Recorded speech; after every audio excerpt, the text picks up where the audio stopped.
Hi, I'm Anton with speedcreed.org. When God speaks, how do you respond? Do you listen intently? Do you ignore Him?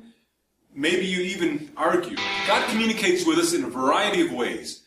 He will sometimes send us messages by way of our circumstances, situations, occurrences that He Himself has engineered in our lives, often just to get our attention. Or God will sometimes speak to us through other people, through our friends or family or acquaintances, in what may just seem like a passing comment or gesture. But more often, God speaks to us through His holy word, through the Bible. But then sometimes, He speaks to us in a subtle little voice, in the quietness of our souls. You may have experienced this, or at least heard others mention it, that still, quiet voice, which seems to be God's way of whispering into our conscience, or gently nurturing the spirit that's inside of us. So how do you respond?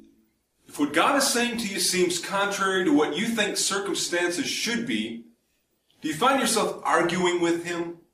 Or maybe you start questioning whether or not it's really even His voice that you're hearing at all. It's a common problem, an issue that we've all had to deal with at some time or other, most likely.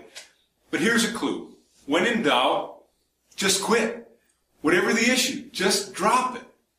Why take the chance? Ephesians 4:30 says, "Do not grieve the Holy Spirit." So again, why take the chance? When you're in doubt as to whether or not what you're doing is right or wrong, what you're thinking is right or wrong, why not give the prompting of God in your conscience the benefit of the doubt?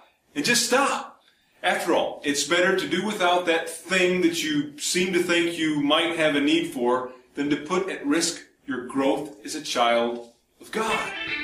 That's why Jesus said in Matthew 5:30, "And if your right hand causes you to stumble, cut it off, throw it away. It's better for you to lose one part of your body than for your whole body to go into hell."